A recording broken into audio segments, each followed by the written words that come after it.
ini kalau memang gak cepet-cepet dibawa ke sini lagi, ya udah nggak ada gitu kan, udah lewat.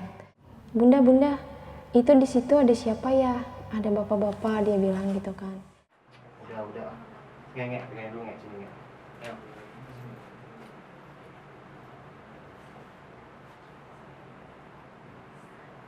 Ih, aku mau diperkosa lagi. Enggak. Siapa yang mau perkosa? Aku mau minta tolong. Assalamualaikum warahmatullahi wabarakatuh. Balik lagi sama gua Badru Caps Lock. Nah, kali ini gue datang lagi nih salah satu narasumber yang bernama si cantik Indigo.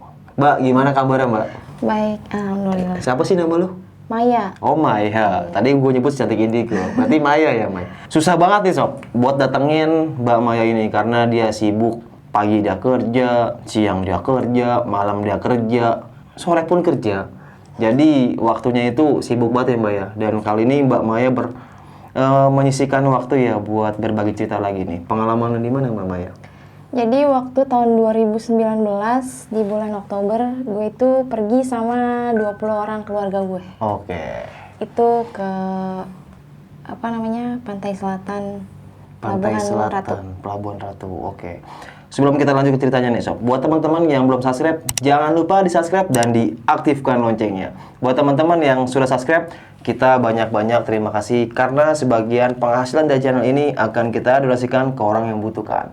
Oh iya, kemarin gue baru turun dari Gunung Rinjani Sob, tanggal 27 Mei 2021. Nah, tanggal 21 Juni ini ada jadwal ke Gunung Kerinci. Buat teman-teman yang tinggal di Jabodetabek atau di Pulau Jawa bisa ikut trip kita Mepo Jakarta. Langsung aja follow Instagram gua @badrukepslock, linknya gua taruh di deskripsi. Yuk kita panas-panasan, kita hitam-hitaman bareng.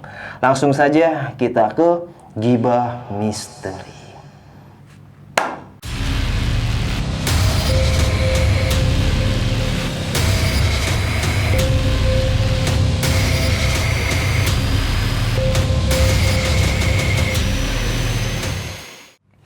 Oke Mbak Maya, kali ini mau cerita tentang pengalaman waktu main di pantai Mbak.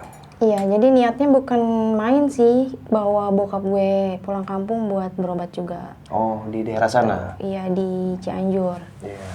Jadi awalnya tuh di bulan Oktober itu, tahun 2019, gue pergi nih pulang kampung. Emang semua keluarga gue ikut, jadi total 20 orang lah ke sana kan. Jadi nganterin bokap gue dulu, ngedropin bokap gue dulu ke rumah bapaknya buat ngejalanin rukiahnya, rutinnya dia. Gitu. Jadi gue cerita sedikit ya tentang bokap gue ya. Iya. Jadi bokap gue ini kan emang sakit bukan sewajarnya. Jadi memang harus dirukiah rutin gitu ke kampung. Gue nganterin bokap gue nyampe di itu jam 2 pagi. Jam 2 pagi. Ya. Jam 2 pagi di sana. Pas nyampe di rumah kakek gue, kita emang wajib mandi dulu sebelum ngejalanin ritualnya bokap gue gitu kan. Karena emang udah direncanain mau langsung rukiah.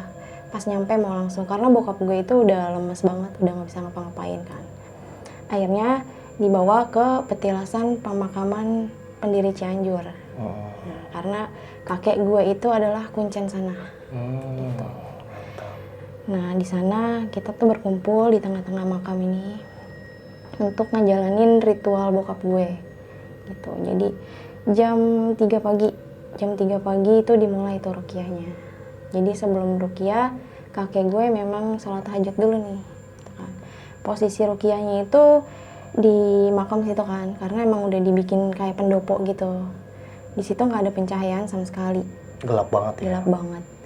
Terus abang gue kasih wejangan ke gue, ke tante gue, sama ke abang gue, karena kita bertiga ini yang nurunin dia. Jadi memang kita bertiga bisa dibilang ya dari kecil gitu bisa ngeliat kayak gitu kan. Akhirnya udah nih bokap gue udah ditidurin di samping makamnya buat dirukiah. Abah gue bilang harus ada yang jagain di belakangnya bokap gue. Karena emang ini yang bikin tuh niatnya, motifnya mau buat ayah gue ini meninggal langsung. Iya. Gitu. Jadi udah di rukiah nih, bokap gue udah tiduran, kita tuh kayak bikin lingkaran gitu kan. ngumpul di situ buat nyaksiin bokap gue. Abah gue bilang, ya udah Indra aja abang gue nih. Abang gue di belakang bokap gue buat ngejagain karena mau ditarik nih yang ada di dalam badannya bokap gue gitu kan. Akhirnya udah proses ruqyah dimulai, itu udah gelap banget, nggak ada penerangan sama sekali. Abah gue mulailah buat ngeruqyah bokap gue ini kan. Baru 10 menit ngeruqyah, bokap gue itu udah muntah darah di situ. Udah ngamuk sih enggak. Cuma prosesnya sama kayak yang gue pernah ceritain di YouTube lu juga, yang gue diruqyah masih kecil itu. Iya. Cuma di bagian kaki aja yang getar. Cuma di bagian kaki. Tapi mulutnya bokap gue tuh terus ngeluarin darah gitu. Ngeluarin darah. Di situ gue udah panik dong karena keadaan di situ gue bener-bener lihat jelas banget siapa yang buat bokap gue kayak gitu. Bukan cuma gue, tante gue dan abang gue pun tahu gitu kan. Dan di situ gue itu ngajak temennya abang gue yang polisi. Jadi memang buat saksi. Jadi buat saksi pengobatan bokap gue. Nah di situ udah selesai di ruqyah, abah gue ngomong gini, ini kalau memang gak cepet-cepet dibawa ke sini lagi, ya udah nggak ada gitu kan, udah lewat. Ya balik lagi, mungkin takdirnya masih, umurnya bokap gue masih panjang lah gitu kan. Karena bokap gue sendiri dulu tuh pernah mati suri. Oh, pernah mati suri? Iya, gitu. Jadi abah gue bilang, ya kalau memang belum waktunya mau digimanain pun tetap masih bisa hidup gitu kan, karena emang udah takdirnya gitu. Udah selesai ruqyahnya, gue di situ sosok yang gue lihat dari badannya bokap gue itu keluar kayak kelelawar gede banget pas di ruqyah. Itu dia terbang-terbang nih di sekeliling kita yang lagi ruqyah buat ngeganggu abah gue yang lagi ngeruqyahin bokap gue kan. Terus abah gue ngomong, fokus konsentrasi buat kalian bertiga, jangan sampai ada yang keganggu sama si makhluk kelelawar ini. Dan itu bukan cuma gue bertiga doang, semua pun ngerasain gitu kan. Itu gede banget sumpah, itu bener-bener setengah dari ruangan itu. Dan gue, posisi gue, nyokap, tante gue, kita bertiga nih diselepet sama sayapnya si kelelawar itu. Kelelawar itu? Iya. Gue kaget dong di situ. Kenapa sosok kelelawar yang keluar gitu kan. Terus abah gue ngomong gini, ya udah kita serahin aja sama Allah, gimana pun kita niatnya di sini buat nyembuhin ayah, ya udah kita minta tolongnya sama Allah gitu kan. Akhirnya bokap gue ini terus aja tuh mulutnya ngeluarin darah kan, terus aja. Akhirnya abah gue ngomong gini, ada satu lagi yang belum keluar, dia bilang kayak gitu. Di bagian bawah matanya bokap gue itu ada besi karat. Besi 3 karat. biji. Itu panjang banget sampai kayak gini. Jadi bokap gue tuh kalau sakit, setengah dari badannya dia itu merah semua kayak orang kebakar. Jadi darah tuh nggak naik ke otak, keganjil sama si besi itu. Akhirnya Sakit lampu banget, penerangan diterangin kan. Abah gue ngambil pisau yang biasa dia pakai buat ritual gitu lah. Kita dikumpulin, siapa yang mau lihat? Kalau yang nggak kuat nggak usah lihat, dia ngomong kayak gitu. Gue penasaran, gue mau lihat. Ada apa sih di dalam badannya bokap gue? Karena yang sering gue lihat bokap gue itu di sininya tuh kayak kalau dia lagi nahan sakit kayak bener-bener ada yang ganjel gitu. Di matanya ini? Iya, tapi nggak tembus sama mata gue. Akhirnya abah gue bilang, sini jadiin saksi. Nah yang polisi itu bener-bener ngeliat doang buat jadi saksi. Bokap gue tuh masih nggak sadar sama sekali. Akhirnya dibelek tuh di bagian bawah matanya. Terus dibuka kayak gitu kan, itu nggak ada darah sama sekali yang keluar. Dibelek gitu? Dibelek, bener-bener dibelek. Dan pisaunya bener-bener pisau, lo tau kayak pisau duren nggak? Iya. Ya itu ujungnya lancip banget kan. Itu dibelek kayak gitu dan gue itu udah gemeter, gue udah gak kuat ngeliatnya. Cuma gue penasaran. Dicabutlah satu kan, dicabut. Pas ketiga, besi yang ketiga ini ngelawan, nggak mau kecabut. Nggak mau kecabut. Jadi langsung ke dalam lagi, dicabut ke dalam lagi gitu kan. Akhirnya bisa tuh sampai abah gue bener-bener udah lemes, udah nggak ada tenaga sama sekali, itu keluar. Dan ditutupnya pun cuma pakai air yang udah dia ruqyahin dulu sebelum mulai ruqyahin bokap gue kan. Dipakein air itu ditutup Hansaplast kayak gitu. Terus abah gue bilang biarin aja, tidurin dulu gitu kan. Kalau emang pengen tahu siapa yang bikin, nanti orang ini ngomong sendiri ke bokap gue gitu kan. Akhirnya nggak lama abah gue ada amalannya sendiri kan. Langsung nih bokap gue sadar, tapi melotot gitu kayak marah kan. Dia ceritain dirinya dia siapa, Terus kenapa motifnya dia bikin bokap gue kayak gitu. Itu semuanya bener-bener suaranya mirip sama orang tersebut. Iya. Gitu. Dan abang gue udah sempat marah kan, udah kesel lah pokoknya kan. Dia bilang, kalau lu emang masih mau gangguin bokap gue bakal balikin. Gue pengen lo ngerasain apa yang bokap gue rasain. Cuma abah gue langsung nenangin di situ. Suasana udah kacau gitu kan. Udah ditenangin sama abah gue, ya udahin aja gitu. Karena barangnya itu udah keluar dari bokap gue. Iya. Ternyata pas ditidurin, bokap gue itu muntah darah lagi. Nah, abah gue bilang, di sana dukun yang dia ngerjain bokap gue tahu kalau bokap gue lagi di Ruqyah. Oh. Jadi istilahnya kayak berantem gitu lah. Berantem ya, Iya. antara si dukun sama Iya. Besi yang tadinya udah dikeluarin kan ditaruh di tempat plastik obat. Itu nggak ada hilang sama sekali. Oh, besinya itu Si hilang? besinya hilang sama sekali. Dan ternyata besinya itu pindah ke arah paru-parunya bokap gue. Ih, masuk lagi? Iya. Itu abah gue bilangnya ada di daerah paru-paru. Karena bokap gue emang penyakitnya dari dulu batuk gitu kan. Nggak sembuh-sembuh. Pas dibelek, dibongkar di sini nih. Sama abah gue pakai pisau yang tadi. Itu malah tambah panjang besinya. Itu gue punya saksi, benar-benar gue bawa polisi ke situ gitu. Buat saksi. Dan dia pun, kok ada ya kayak gini, ternyata nyata gitu kan. Setelah dicabut, bokap gue di situ sadar. Dia ngerasa sakit. Di situ di dadanya dia ngeluarin darah sedikit. Ditutup sama Hansaplast, terus abah gue bilang udahin aja ruqyahnya gitu kan. Kalau diterusin kasihan, soalnya di sana dia tahu gitu. Dia lagi diobatin, dia tahu. Dukunnya itu ya? Iya, udahin dulu aja gitu kan. Yang penting udah kamu jangan pulang dulu ke Jakarta, di sini dulu gitu kan. Akhirnya udah pagi lah, bokap gue udah istirahat karena mungkin capek lah habis di ruqyah kayak gitu kan. Gue sama tante gue nih emang niat pengen ke Pelabuhan Ratu. Ya udahlah kita berangkat tuh pagi-pagi kan. Cuma bokap sama nyokap gue yang nggak ikut. Jadi kita langsung ke Sukabumi. Di sana gue mampir dulu ke Loji. Lo tau nggak? Loji. Nah, kurang tahu gue. Itu pantai Ciletuh.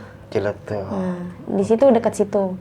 Di situ tempat petilasannya Prabu Siliwangi sama Bunda Ratu, Pantai Selatan. Nah, di situ gue masuk dari arah pintu Loji ini, gue udah disambut sama anjing-anjing. Tapi anjing-anjing ini anjing-anjing jelmaan. Bukan sewajarnya anjing, tapi fisiknya nyata. Anjing. Iya. Kalau yang bisa lihat itu ibaratnya kayak tour guide-nya lah. Tour guide. Dia yang nganterin kita nanti sampai ke atas. Oh, si anjing-anjing ini. Iya. Nah, itu ada anak tangga banyak. Kalau kita hitung, satu orang hitung, lo ngitung, itu nggak akan sama totalnya. Gitu. Akhirnya si anjing ini bener-bener nyamperin kita. Nah, gue takut dong, namanya anjing gitu kan, tiba-tiba ngedeketin. Pas gue ngeliat kok aneh, anjingnya ini kayak pakai mahkota tuh. Oh. Iya. Anjing itu pakai di sini Iya. atasnya mahkota. Iya. Gue bingung, kok anjing bisa pakai mahkota gitu kan. Terus tante gue bilang, kayak gini Neng gitu. Di sini emang ya targetnya dia.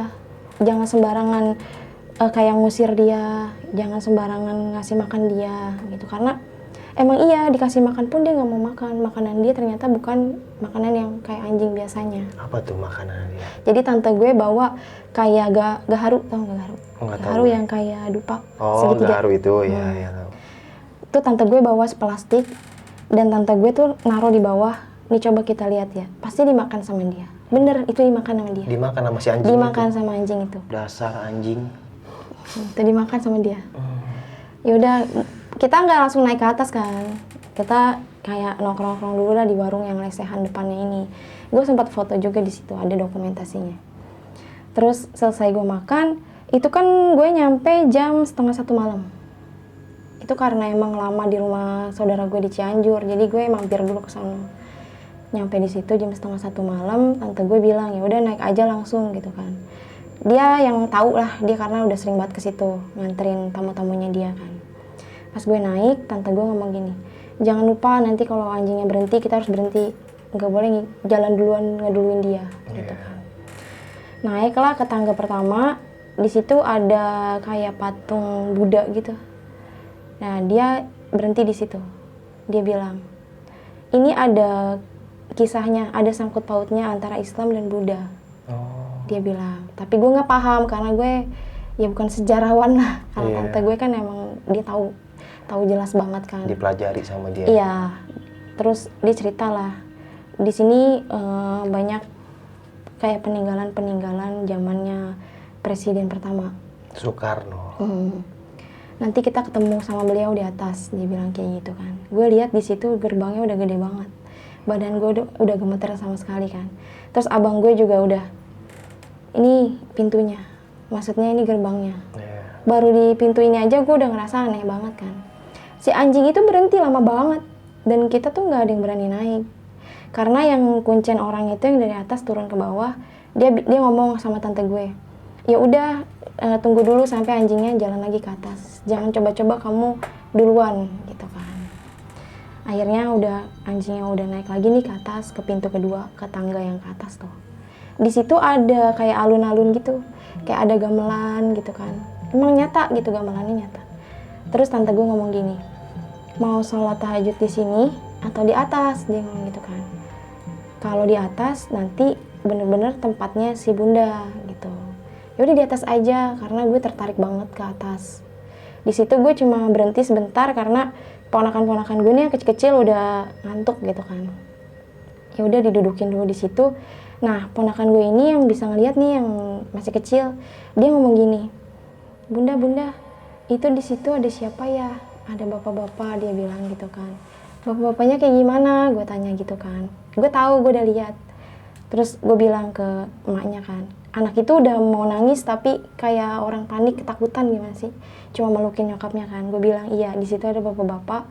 Dia pakai bajunya tuh segini, bajunya hitam. Dia nggak pakai daleman, jadi kayak orang suku Baduy. Gitu. Suku Baduy. Ya.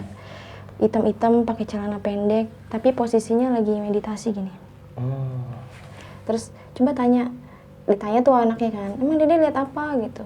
Itu ada bapak-bapak duduk di sana katanya gitu kan. Oh ya udah emaknya ngomong gitu kan. Udah jangan diceritain lagi. Terus tante gue ngomong, ya udah ke atas aja biar cepet-cepet nyampe atas terus kita sholat bareng gitu kan. Akhirnya nyampe lah ke atas. Jauh juga sih, emang tangganya tuh banyak banget gitu.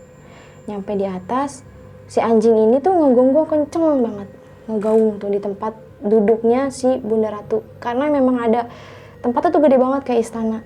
Di situ tuh bangkunya bener-bener bangku gede banget, warna hijau, terus samping-sampingnya tuh kayak gold gitu warnanya.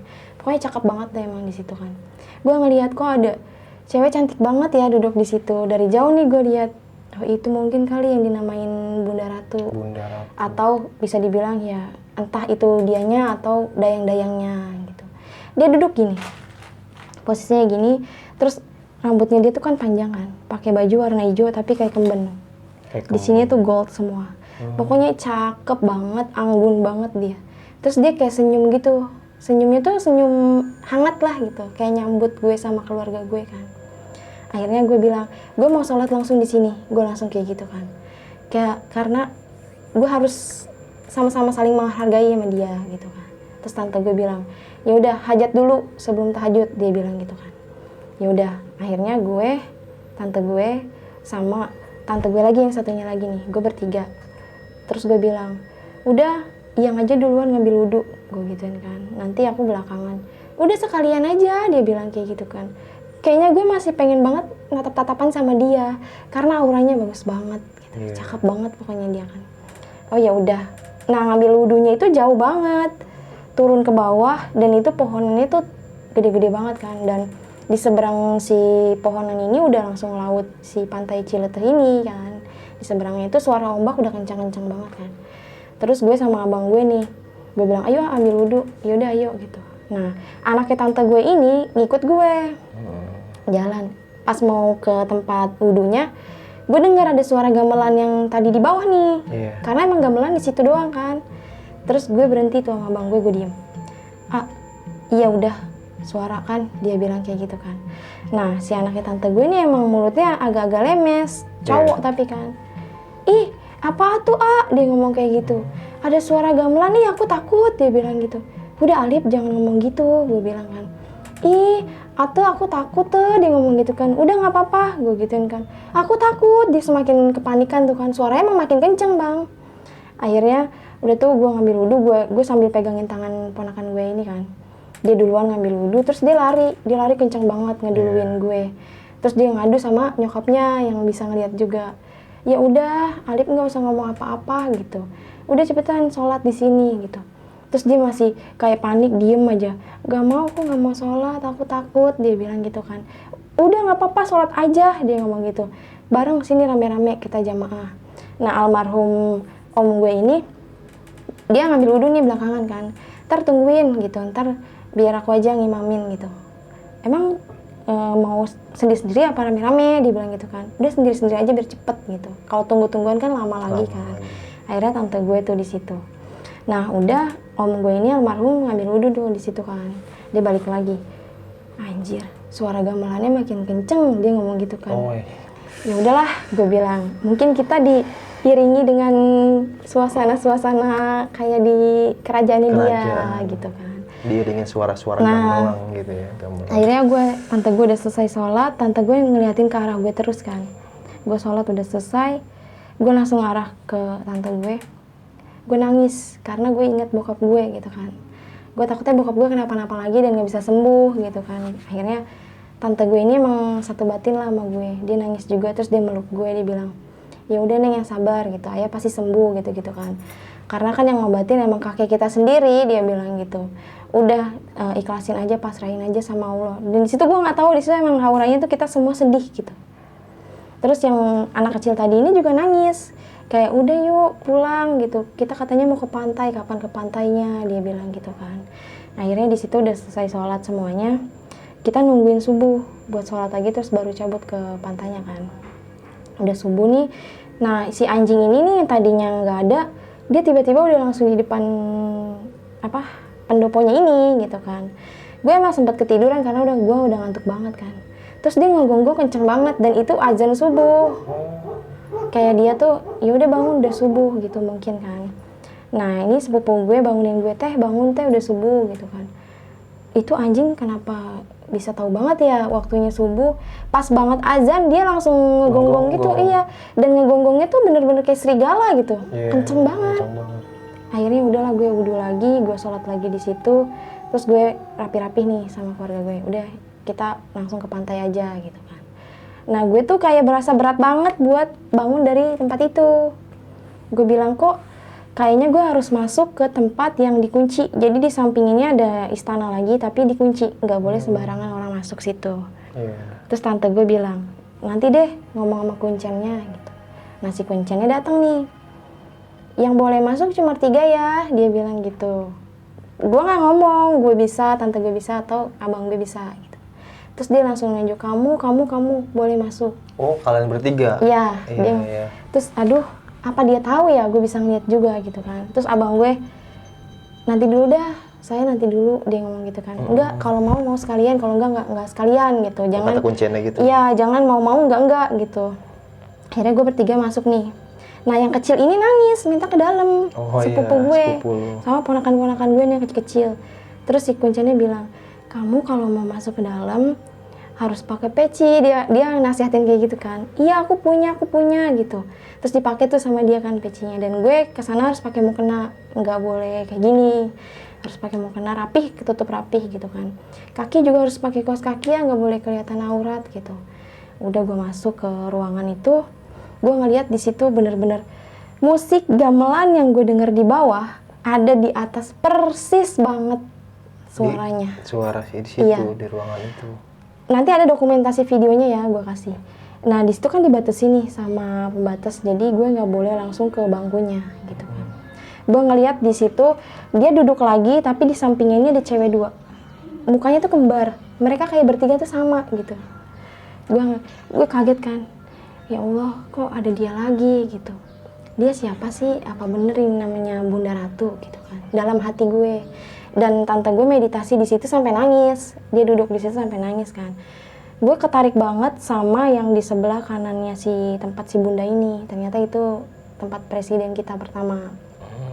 Tuh, ya. Terus di situ adalah semua rokoknya dia, fotonya dia, pokoknya apapun yang berkaitan dengan beliau ada di situ. Dan gue di situ ngerasa sedih tapi seneng gitu. Nggak tahu aura yang di situ tuh kayak campur aduk lah. Terus kuncinya bilang, Neng, Al-Fatihain ya, dia bilang gitu kan. ambil di sini auranya bagus gitu. Di sini kalau emang dia welcome sama Neng, nanti dapet aura kewibawaannya beliau, dia ngomong gitu. Terus gue nangis dong di situ kan, kayak gue tuh masuk ke zaman kehidupannya dia gitu, kayak zaman dulu gitu kan. Gue di situ fokus lama sih, gue di situ sampai gue tuh nangis gitu di situ kan. Abang gue langsung nepok badan gue, udah jangan lama-lama, ntar ke bawah suasana, dia bilang gitu. Oh iya A, gue gituin kan. Terus kuncinya bilang, nah di sini ada lagi nih zaman kerajaannya Majapahit, dia gabung sama kerajaan Pajajaran katanya. Ditunjukin tuh semua kayak apa sih, patung-patungnya, dewa ini gitu kan. Itu udah lengkap semua. Nah nanti habis dari sini kamu ke Prabu Siliwangi. Karena Prabu Siliwangi ini dia sempat menikah sama si Bunda. Itu ada fotonya gede banget kan. Nah kamu meditasi lagi di sini, dia bilang. Pak, tapi saya nggak bisa lama-lama, gue gituin kan. Soalnya auranya udah kayak nggak enak aja Pak, gue gituin kan. Oh ya udah sebentar aja, kata dia gitu. Pokoknya tempat ini kamu harus dudukin, dia bilang gitu. Auranya kamu tangkep, itu jarang banget ada orang yang dapat bisa masuk ke sini. Saya dibayar mahal pun kalau emang nggak diizinin, saya nggak bakalan buka ini nih kunci, dia bilang gitu kan. Tante gue nggak pindah-pindah, dia nangis aja di situ di depan bangkunya itu kan. Akhirnya gue nyadarin tante gue kan, yang udah kita ke pantainya ntar kesiangan, gue gituin. Astagfirullahaladzim, iya Neng, dia bilang. Aduh yang sampai ke bawah, kata dia gitu kan. Kayaknya kita abis dari pantai harus ke Hotel Samudra, dia bilang. Di sana ada kamarnya si Bunda, gitu. Yang di hotel itu ya. Nah si kuncennya bilang kan sama tante gue, di situ juga kalian bisa, tapi masuknya harus sendiri-sendiri, dia bilang gitu. Nanti bilang aja udah habis dari loji, dia bilang gitu kan. Oh iya Mang gitu. Akhirnya gue pamit, gue jalan nih ke pantai. Udah nyampe pantai siang, istirahat dulu lah, gue capek banget kan, gue ngantuk. Gue tidur di iniannya warung-warung yang saung-saungnya itu kan. Memang tujuan kita ke situ buat mandi, buat buang sial. Kalau orang Sunda mah tahalul. Ya itu harus kita tuh setahun sekali harus ke situ gitu buat buang sial. Dan memang sepupu gue ini kan pramugari, dia buat apa namanya narik auranya dia gitu kan. Dan memang dia emang lagi ada yang nggak, temennya dia ada yang nggak suka sama saudara gue ini. Ya. Akhirnya si tante gue bilang, ntar mulai mandinya paling bagus jam 12 malam Teng, dia bilang gitu. Nggak bisa, gue nggak mau kalau jam 12 malam, gue gituin kan. Ya gimana ya, dia bilang, bagusnya sih jam segitu, dia bilang gitu kan. Enggak, orang udah diizinin kok, gue bilang gitu kan. Karena gue lihat ke arah laut nih, ke arah selatan laut, itu bener-bener ada kayak kuda kencana. Tapi di belakang kuda itu kayak ada keretanya, dia duduk di situ yang bertiga tadi nih, yang si sosok Bunda sama dayang-dayangnya. Gue bengong tuh gue, astagfirullahaladzim kok dia lagi ya gitu kan. Ini sebenarnya gue disambut apa dia marah gitu kan. Akhirnya tante gue setelah sholat asar nih dia bilang, yaudah mulai sekarang aja mandinya gitu. Nanti panggil dulu kuncennya, dia bilang. Kalau kalian nggak tahu, di sini banyak kuncen-kuncen palsu, dia bilang. Kalau emang mau kesini harus cari bener-bener orang yang tahu, nggak sembarangan. Banyak kuncen-kuncen yang ngaku kuncen ya. Gitu. Akhirnya tante gue nyampe ke atas, ketemu lah. Emang dia udah sering gitu kan. Bagus-bagus banget sih auranya, si kuncennya ngomong gini kan. Nah karena gue itu lagi beberes setelah sholat, gue nyusul kan. Neng, sini Neng, dia bilang. Kenapa Pak? Kata gue gitu kan. Kamu mandinya terakhir ya, dia bilang.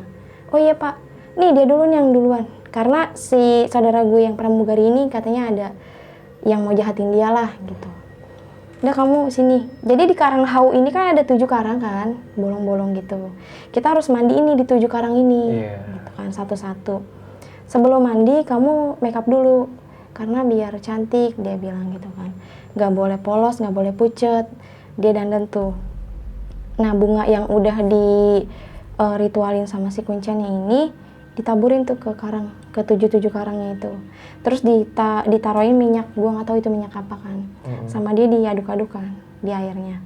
Terus dia bilang, ini kita bukannya yang aneh-aneh gitu kan. Tetap tujuan kita ke Allah, dia bilang. Nggak boleh, hati kita nggak boleh melenceng dari Allah lah gitu. Apapun yang kalian hajatin, minta ke Allah, jangan ke yang aneh-aneh, apalagi ke Bunda Ratu gitu, jangan, dia bilang.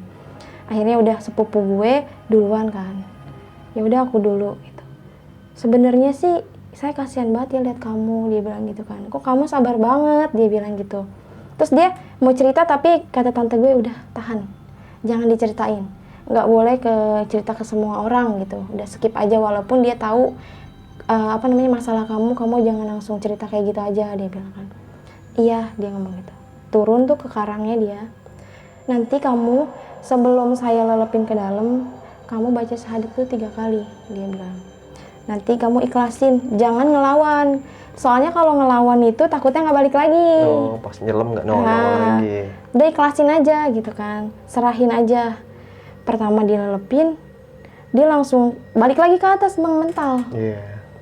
Tuh kan, nggak ikhlas kan, dia bilang udah ikhlasin aja, lepasin aja katanya, lelesin aja kalau orang Sunda, udah lelesin aja, jangan dilawan gitu, udah pasrahin aja. Sampai 3 kali tuh dia baru ke dalam, dilelepin ke dalam. Gue aneh kok nggak nongol-nongol lagi, gue takutnya apa yang diomongin kuncinya beneran dong, saudara gue nggak nimbul-nimbul lagi kan. Terus dia bilang nggak apa-apa, dia bilang gitu, masih kuat biarin. Ntar kalau udah nggak kuat naik sendiri, dia bilang gitu. Lama bang. Logikanya aja dia ibaratnya bukan perenang ya. Iya. 30 menit di dalam loh. Ya Allah. 30 menit. Mati dong. Gue bilang, terus tante gue udah, gimana? Dia bilang gitu. Udah nggak apa-apa katanya gitu kan. Terus dia langsung bangun kayak orang ngap-ngapan bang. Itu keluar darah dari hidung sama dari mulut. Terus dia langsung ngelap gini, terus dia ngeliat darahnya sendiri, dia nangis dong. Udah naik katanya gitu. Ini udah parah banget nih yang gak suka sama kamu, dia bilang gitu kan. Dipeluk lah sama tante gue nangis karena emang kita udah tahu apa masalahnya dia gitu kan. Udah sabar aja Ike, namanya Ike kan. Udah pindah tuh, udah kamu ke yang nomor 2 ini nih, ke karang yang kedua kan. Tungguin dulu, kalau udah selesai semua baru kita pindah lagi, dia bilang. Sampai ke saudara gue ini bawa temennya ini kerja malam, kerja di kafe-kafe malam gitu kan. Dia bilang, kamu jangan suka di kerjaan tuh jangan suka ngomongnya sembarangan sama teman sendiri, dia bilang, karena teman kamu itu ada yang nggak suka juga sama kamu gitu. Dan memang dia ini punya penyakit jerawatnya tuh gede-gede banget bang. Oh, teman gede ini. banget, iya. Gue tuh ngeliat jerawatnya dia tuh emang udah bukan sewajarnya. Terus si kuncennya ngomong gini. Sorry sob, ikan dikit. Nah, sorry. Gue bilang sama tante gue, itu dia kenapa sih, kata gue, karena kan emang kita ketemuan di sana kan. Itu dia sakit Neng gitu, tapi nggak wajar ya sakitnya, gue bilang kan. Memang wajar. Yang Neng lihat apa dari mukanya dia? Ulet bulu, gue bilang bulu. Gitu. Iya. Lo tau ulet bulu yang di pohon salak nggak? Ulet bulu serit yang item-item. Iya tahu. Itu kena bulunya aja di kayak gimana kan gatalnya. Oh, di muka temen lu. Di jerawatnya. Iya, itu gue udah nggak ngelihat mukanya dia, udah gelap banget. Udah tuh dia kan dimandiin kan, sama dia pun keluar darah juga. Gue sempet panik, nanti gue gitu nggak ya, gue takut kan. Udahlah gue ikhlasin aja. Gue berdua sama anaknya tante gue.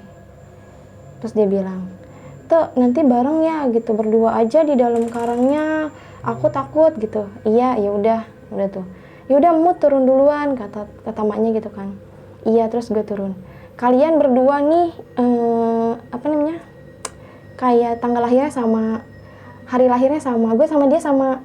Ya udah kamu ibaratnya kayak anak kembar lah gitu. Udah berdua juga nggak apa-apa, dia bilang.